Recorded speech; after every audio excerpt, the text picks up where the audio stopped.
এই মুহূর্তে সবচেয়ে বড় খবর এইচডি লাইভ 24/7 এ এবং নিবিসিংহ যতনি সেলাই কখতুমা এইচডি লাইভ 24/7 इस वक्त की सबसे बड़ी खबर। Breaking news now on HD live 24/7। সাত রামনগর বিজেপি মন্ডল কমিটির উদ্যোগে মাধ্যমিক উচ্চ মাধ্যমিক উত্তীর্ণ কৃতি ছাত্রছাত্রীদের সংবর্ধনা জ্ঞাপন অনুষ্ঠান অনুষ্ঠিত হয় রবিবার। অনুষ্ঠানে মুখ্যমন্ত্রী প্রফেসর ডাক্তার মানিক সাহা প্রধান অতিথি হিসেবে উপস্থিত ছিলেন। এদিন রাজধানীর বিজয় কুমার স্কুলে এই অনুষ্ঠানে মুখ্যমন্ত্রী ছাড়াও স্থানীয় বিধায়ক তথা মেয়র দীপক মজুমদার সহ অন্যান্যরা উপস্থিত ছিলেন। অনুষ্ঠানে বক্তব্য রাখতে গিয়ে ছাত্রছাত্রীদের উদ্দেশ্যে মুখ্যমন্ত্রী বলেন, মনোযোগ সহকারে ছাত্রছাত্রীদের অবশ্যই পড়াশোনা করতে হবে, সেই সাথে দেশ দশের উন্নয়নের দিকেও নজর দিতে হবে। পাশাপাশি মুখ্যমন্ত্রী বলেন, এটা জেনজির যুগ, কাজেই চোখ কান খোলা রেখেই জেনজির সিদ্ধান্ত নিতে হবে। এরপর আয়োজক সংগঠনের পক্ষ থেকে একে একে কৃতি ছাত্রছাত্রীদের মঞ্চে ডেকে নেওয়া হয় এবং মুখ্যমন্ত্রী কৃতি ছাত্রছাত্রীদের উত্তরীয় পরিয়ে হাতে স্মারক উপহার তুলে দিয়ে সংবর্ধিত করেন।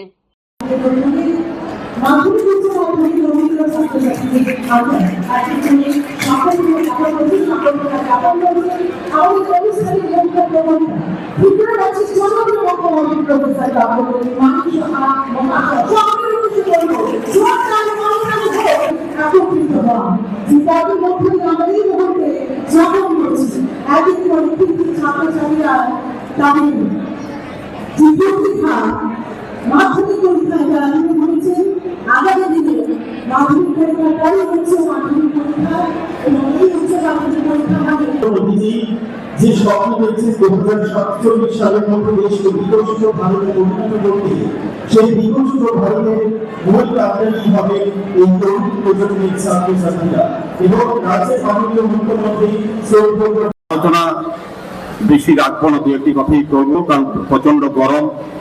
আর যার বক্তব্য শোনার জন্য, যার দিশা মার্গদর্শন শোনার জন্য প্রিয় ছাত্রছাত্রীরা এই গরমের মধ্যে উপস্থিত হয়েছে, তাদেরকে বলবো ধৈর্য সহকারে মাননীয় মুখ্যমন্ত্রী আমাদের রাজ্যের শিক্ষার ক্ষেত্রে যে স্টুডেন্টের জন্য কি কি ব্যবস্থা গ্রহণ করা হচ্ছে, কি কি সুবিধা আছে এবং কি কি সুযোগ গ্রহণ করা যায় ছাত্রছাত্রীদের, উনি সবিস্তারে আলোচনা রাখবেন। আমি বলবো যে রামনগরের যারা আজকে সম্বোধিত হচ্ছে, শুধু তারা রামনগরের সম্পদ না, তারা আমাদের রাজ্যের সম্পদ, দেশের সম্পদ। তাদের মেধা, তাদের প্রতিভা শুধু রামনগরের বিকাশে নয়, সারা রাজ্যের সঙ্গে আমাদের বিকশিত ত্রিপুরা এবং বিকশিত ভারতবর্ষ গড়ার ক্ষেত্রে তাদের অংশগ্রহণ আগামী দিন থাকবে আমার বিশ্বাস। কাজে আমি আশা করব যাদেরকে সম্বোধিত করা হচ্ছে, যাদেরকে উৎসাহিত করা হচ্ছে, আমাদের রাজ্য সরকারের শিক্ষানীতি বা কেন্দ্রীয় শিক্ষানীতির কারণে যে যে ব্যবস্থাগুলি স্টুডেন্টের জন্য করা হচ্ছে, পরিকাঠামোগত উন্নত বলবো বা আধুনিক বিজ্ঞানসম্মতভাবে প্রযুক্তি ব্যবহার করে এবং শিক্ষা বিস্তার যে প্রসার ঘটেছে, সেই সুযোগ স্টুডেন্টদের নিতে হবে। আমার মনে হয় আমরাও স্টুডেন্ট ছিলাম, যারা অভিভাবকরা এসেছেন তারাও একসময় স্টুডেন্ট ছিল। আগে পঠন পাঠন, আগে শিক্ষা গ্রহণ বা শিক্ষা দানের ক্ষেত্রে যে ব্যবস্থা ছিল, এখন একটা আমূল পরিবর্তন হয়েছে। এই বয়সটা কিন্তু সাংঘাতিক, কিন্তু এই বয়সে আমরাও যখন স্কুলের মধ্যে এই নেতা মন্ত্রীরা যখন আসতো, তখন এরকম চেয়ার টেবিলেরও ব্যবস্থা ছিল। ফরাসে বসতাম, ফরাস মাটিতে ফরাসে বসতাম, আর কি বলছেন নেতা এবং মন্ত্রীরা কি বলতেন কিছুই শুনতাম না। নিজেদের মধ্যে কথা বলাটা হচ্ছে ইম্পর্টেন্ট। কাজে এখানে স্টুডেন্টদের আমি দোষ দেব না, এই বয়সে চঞ্চলেই থাকি, সাধারণত কিছু করার নেই। কারণ এখন হচ্ছে জেনজির যুগ। এই জেনজির যুগে কখন যে কোথায় চলে যাবে নবডি নুজ। কাজে এই অবস্থার মধ্যে আমাদের এই হলের মধ্যেও একটু ইকো হয় এবং আমার পূর্ববর্তী বক্তারা কি বলে গেছেন আমি কিন্তু কিছু শুনিনি বা বুঝিনি এই কারণে। যে বেশি বিষয়টা বলবো না আমি, তবে এতটুকু বলবো যে এই ধরনের যে অনুষ্ঠান, এই অনুষ্ঠানের মাধ্যমে যাদেরকে আজকে এখানে সম্বর্ধনা দেওয়া হচ্ছে, এটা কিন্তু এরকম না যে কেউ এসে ওনাদেরকে ভালো রেজাল্ট করাতে পেরেছে, এরকম না। নিজেদের নিষ্ঠা, অধ্যবসায় এবং নিজেদের প্রতিভার কারণে কিন্তু সেটা সম্ভব হয়েছে। অবশ্যই যারা আমাদের ওনাদের গার্জিয়ান রয়েছেন, গার্জিয়ানরা এবং যারা টিচার তাদেরকেও আমি ধন্যবাদ দেব যে আপনাদের যে ছাত্রছাত্রী বা ছেলে মেয়েদের যেভাবে আপনারা তালিম দিয়েছেন বা যেভাবে উদ্বুদ্ধ করেছেন, যে কারণে আজকে ওনারা এরকম একটা রেজাল্ট করেছেন। আমি যখন এখানে ঢুকছিলাম, ঢুকার পর এখানে আসলাম, আমি এখন অমরপুর থেকে এসেছি, অমরপুরে একটা প্রোগ্রাম ছিল,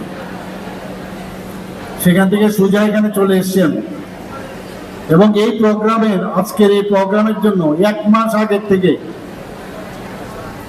এই মাননীয় মেয়র আমার পেছনে লেগে আছে, আপনি কিন্তু আসতে হবে, এই প্রোগ্রাম এত তারিখ রেখেছি, কয়েকবার ক্যান্সেল হয়েছে। এবং আসার পরে উনি বললেন কেমন হয়েছে, কিন্তু আমি গাড়িতে বসে আমি ভাবছিলাম যেরকমটা আমি ভাবছিলাম সেই রকমটাই হয়েছে, বরং তার থেকে আরো বেশি।